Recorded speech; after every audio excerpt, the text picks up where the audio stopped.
Hi, my name is Gregg Park. I work at Continuing Education Workforce Training as a phlebotomy instructor. I have been a medical laboratory scientist since the early 80s. I have a master's degree in chemistry, bachelor's degree in medical technology. And I like it here. I started out teaching phlebotomy in workforce training about 4 years ago. I knew somebody that was teaching a class at that time, and I said, hey, whenever you're done with that class, I want to teach it. I've been in medical laboratory professional for probably 40 years, since the early 80s. And I love working in the laboratory, in the hospital. I started out working in phlebotomy when I was training, and I developed some skills that I thought were worthwhile. And I've continued to do that, and I like to help others learn those techniques that I've learned. Yeah, I have some brilliant students in that class. Some want to go on to be PAs and doctors and that kind of thing, and they already have goals in mind, and they are doing this so they can get patient exposure time, clinical time, and they have a knack for looking at the bigger picture, and some just want to get another little part-time job to fill in some of their needs that they have. So I do see all kinds here, and some have trouble with the language. Actually, I've had Portuguese, I've had Spanish people in the class, and personally, I speak Spanish too, so I was able to help them along the way. So it is all different levels of people and skills, and I try to find what their strengths are and work towards that, and then help them find other things they can do.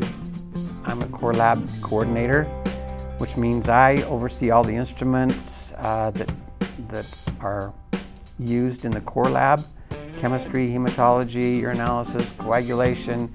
Oversee them and the people that work them. So I supervise 17 people in the core lab at Port Neuf Medical Center.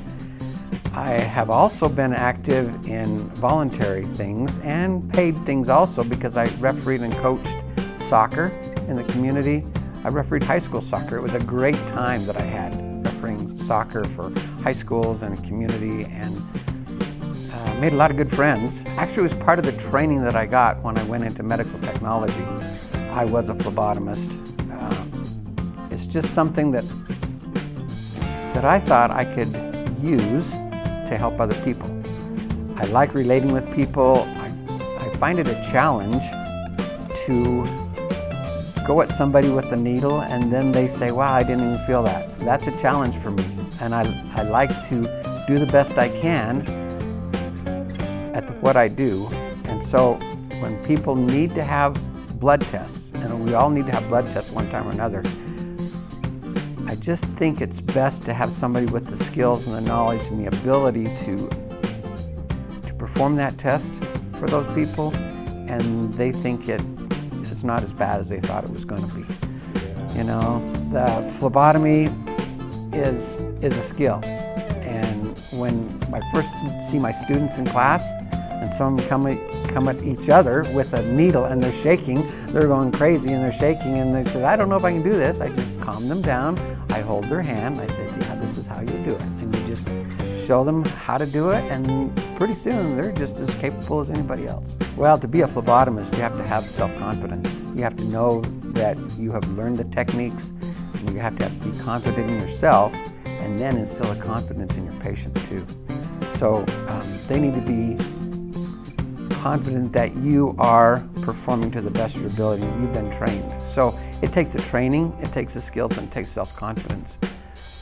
And it takes probably, I would say, a relationship building skills too, because you need to develop that relationship with your patient.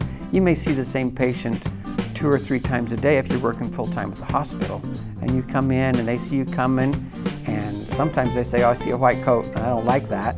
But if you know them and you've been in to see them before and you develop that relationship, they are more confident in you. So it's a relationship type of skills too. We can hire people off the street and teach them to draw blood. We can do that at the hospital. They don't have to take this class. But in this class, I would expect you to get a deeper understanding of what blood is, why it's collected, the different techniques of collecting it, and also some of the anatomy and physiology of the body and why it's important. A lot of that background instills the confidence in the student and in the phlebotomist so that they can understand why this is important.